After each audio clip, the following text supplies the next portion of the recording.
Hello student, मैं सौरभ कोहली आपका हार्दिक स्वागत करता हूं अपने यूट्यूब चैनल में। आज हम चर्चा करेंगे सामाजिक विज्ञान कक्षा 8वीं के इतिहास के पाठ 5 का, जिसमें हम चर्चा करेंगे 1857 के बारे में, 1857 की पूरी घटना के बारे में, उसमें कौन कौन लोग महत्वपूर्ण थे, और पाठ के अनुसार हम चर्चा करेंगे। इस पाठ को हम समझेंगे कार्यपत्रक के माध्यम से, SCERT द्वारा दी गई एक वर्कशीट्स के माध्यम से समझेंगे, बगावत के कारण और विस्फोट। तो इसको शुरू करने से पहले जो कोई भी हमारे चैनल के साथ नया जुड़ा हो, इस चैनल को सब्सक्राइब कर दे और बेल वाले बटन को ज़रूर प्रेस कर दें ताकि सारी नोटिफिकेशन उस तक ज़रूर मिल सके। चलिए शुरू करते हैं इस पाठ को। सबसे पहले 1857 के विद्रोह के माध्यम, प्रारंभ, प्रकृति और विस्तार को विद्यार्थी समझ पाएंगे। चित्र में आप देख सकते हैं, नीचे दिए गए चित्र को देखिए। क्या आप इस फिल्म और फिल्म के कलाकार को पहचान सकते हैं? यदि हाँ, तो उनके नाम लिखिए। इस फिल्म के कलाकार किसके चरित्र को दर्शाता है? वह गुस्से में क्यों लग रहा है? क्या आपको इस किरदार के बारे में कुछ पता है? तो नीचे लिखिए। तो मैं आपको बता दूं बच्चों, ये मंगल पांडे का चित्र है। ये जो मंगल पांडे का रोल किया था, आमिर खान ने किया था मंगल पांडे पिक्चर, और ये अंग्रेज़ों के खिलाफ गुस्से में थे उस समय, जो फिल्म में दर्शाया गया है, और तोप के आगे उन्हें खड़ा कर दिया था। The Mangal Pandey the rising film. अभी तक हमने पढ़ा है कि कैसे ब्रिटिशों की आर्थिक, सामाजिक और राजनीतिक नीतियों ने उनको भारतीयों लोगों से अलग कर दिया था। इस सब से हर कदम पर असंतोष और नाराजगी उत्पन्न हो रही थी। इन नीतियों से राजाओं, रानियों, किसानों, जमींदारों, आदिवासियों, सिपाहियों सब पर तरह तरह से असर पड़ रहे थे। नवाबों और राजाओं की ताकत छिन चुकी थी। बहुत सारे दरबारों में रेजिडेंट तैनात कर दिए गए थे। रेजिडेंट कौन थे? अंग्रेजी सैनिकी टुकड़ियाँ, यानी कि अंग्रेज़ों की जो सैनिक टुकड़ियाँ थी उन्हें रेजिडेंट बोला जाता था। वो राजाओं के दरबारों में तैनात कर दी गई थी। स्थानीय शासकों की सेनाएं भंग कर दी गई थी। उनसे राजस्व यानी कि टैक्स वसूलने का अधिकार और क्षेत्र छीन लिए गए थे। तो यानी कि हर जगह लोग अंग्रेज़ों से दुखी होते जा रहे थे। बहुत सारे स्थानीय शासकों ने अपने हितों की रक्षा के लिए कंपनी के साथ बातचीत भी की। आइए झांसी की रानी लक्ष्मीबाई और नाना साहेब के उदाहरणों को देखते हैं। रानी लक्ष्मीबाई चाहती थी कि कंपनी उनके पति की मृत्यु के बाद उनके गोद लिए हुए बेटे को राजा मान ले। पेशवा बाजीराव द्वितीय के दत्तक पुत्र, यानी कि दत्तक पुत्र का अर्थ होता है गोद लिए हुए, नाना साहब ने कंपनी से आग्रह किया कि उनके पिता को जो पेंशन मिलती थी वह मृत्यु के बाद भी उन्हें मिलने लगे। यानी कि जो पेशवा बाजीराव द्वितीय थे, उन्हें अंग्रेजों की तरफ से जो पेंशन मिलती थी, उनकी मृत्यु के बाद वो पेंशन नाना साहब को मिले। तो वो इसलिए जो पेंशन नहीं मिली, इसलिए अंग्रेज़ों के खिलाफ हो गए। रानी किस लिए अंग्रेज़ों के खिलाफ हुई? कि जो गोद लिया हुआ बेटा था वो अंग्रेज़ मान नहीं रहे थे, उसे हम सत्ता सौंपेंगे। अपनी श्रेष्ठता और सैनिक ताकत के नशे में चूर कंपनी ने इस निवेदन को ठुकरा दिया। प्रश्न क्या उठता है अब? क्या आप याद कर सकते हैं कि किस नीति के अंतर्गत ब्रिटिशों ने रानी लक्ष्मीबाई और नाना साहब के इन निवेदनों को ठुकरा दिया था? कंपनी ने मुगलों के शासन को ख़त्म करने की भी पूरी योजना बना ली थी। 1856 में गवर्नर जनरल कौन था? Lord Canning. लॉर्ड कैनिंग ने फैसला किया कि बहादुर शाह जफर, जो कि आखिरी मुगल बादशाह होंगे, उनकी मृत्यु के बाद उनके किसी भी वंशज को बादशाह नहीं माना जाएगा। नाखुश किसान और सिपाही। अब दूसरी चीज़, एक और चीज़ बात करें हम, तो जो इसमें मेंशन है कि आप याद कर सकते हैं कि किस नीति के अंतर्गत ब्रिटिशों ने रानी लक्ष्मीबाई और नाना साहब के इन निवेदनों को ठुकरा दिया। कौन सी नीति अपनाई थी? हड़प की नीति, डॉक्ट्राइन ऑफ स्लैब्स की नीति। नाखुश किसान और सिपाही। कंपनी के तहत काम करने वाले भारतीय के सिपाहियों के असंतोष की अपनी वजह थी। वे अपने वेतन, भत्तों और सेवा शर्तों के कारण परेशान थे। जब 1824 में सिपाहियों को कंपनी की ओर से लड़ने के लिए समुद्र के रास्ते बर्मा, जो आज का म्यांमार है, वहां जाने का आदेश मिला, उन्होंने उस हुक्म को मानने से इनकार कर दिया। उन्हें ज़मीन के रास्ते से जाने से ऐतराज़ नहीं था। ऐसा इसलिए था क्योंकि उस ज़माने में बहुत सारे लोग समुद्र पार नहीं जाना चाहते थे। उन्हें लगता था कि समुद्री यात्रा में उनका धर्म और जाति भ्रष्ट हो जाएगी, ऐसी मान्यता थी। इसलिए लोग समुद्र के रास्ते से नहीं जाना चाहते थे। सरकार का हुक्म ना मानने के कारण उन्हें सख्त सजा दी गई। सिपाही गांव के हालात से भी परेशान थे। उनमें से बहुत से सिपाही खुद किसान थे और उनके परिवार गांव में रहते थे और जल्द ही किसानों का गुस्सा सिपाहियों में भी फैल गया। क्या आपके सामने ऐसी परिस्थिति आई जब आपको अपने काम से भी ऊपर विचारों पर विश्वास करने के लिए सज़ा मिली हो? आप ये बता सकते हैं, कभी आपके सामने ऐसी परिस्थिति आती है कि जब आपको अपने काम से भी ऊपर विचारों पर विश्वास रखने के लिए सज़ा मिली हो? यानी कि आप कुछ विश्वास करते हों तो उसके लिए आपको कभी घर से या कहीं से सज़ा मिली हो। कंपनी को 1857 में मेरठ में शुरू हुई भारी विद्रोह से जूझना पड़ रहा था। इस बगावत ने भारत में कंपनी का अस्तित्व ही खतरे में डाल दिया था।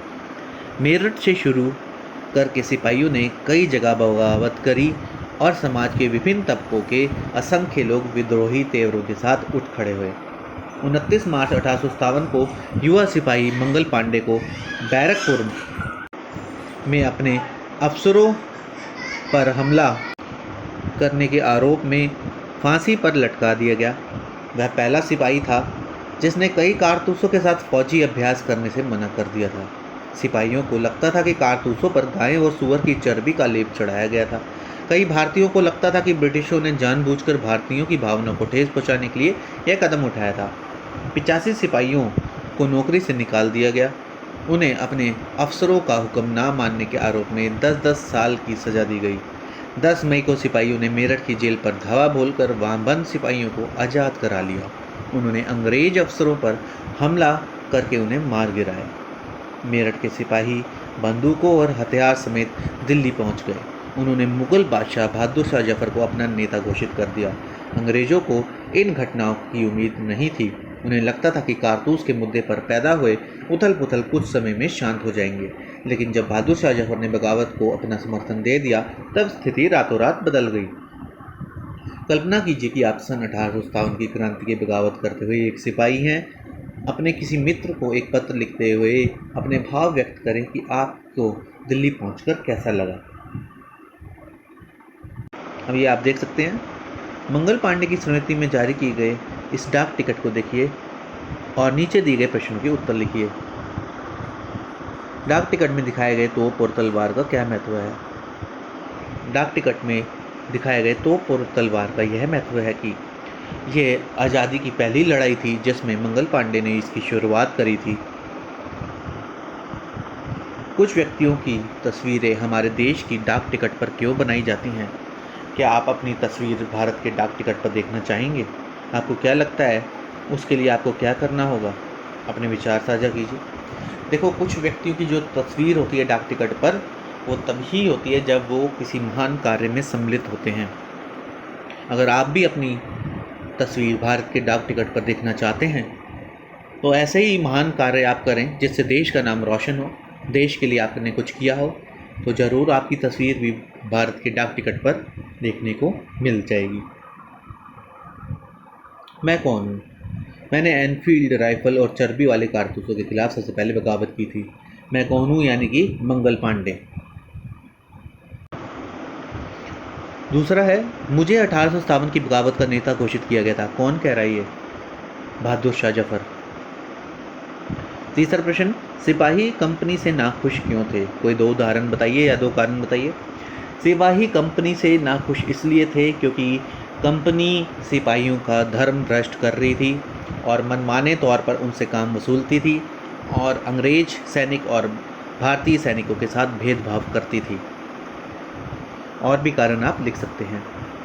आपको क्या लगता है कि चौथा प्रश्न है, आपको क्या लगता है कि 1857 के विद्रोह के विस्फोट का मुख्य कारण क्या था? 1857 के जो विद्रोह थे उसके विस्फोट के अलग अलग कारण हैं। जैसे पेंशन बंद कर दी थी, दत्तक पुत्र की समस्याएं, गोद लेने की, डॉक्ट्राइन ऑफ लैप्स, हड़प की नीति। इसके अलावा अन्य कारण जो तत्कालिक कारण था वह यह था कि चर्बी वाले कारतूस। हमारे लोग विरोधियों की संख्या और लगातार लड़ाई में थक गए हैं। एक एक गांव हमारे खिलाफ है। जमींदार भी हमारे खिलाफ खड़े हो रहे हैं। 6 अगस्त 1857 को लेफ्टिनेंट कर्नल टाइटलर ने अपने कमांडर इन चीफ को यह टेलीग्राम भेजा था, जिसमें उसने अंग्रेज़ों के भय को व्यक्त किया था।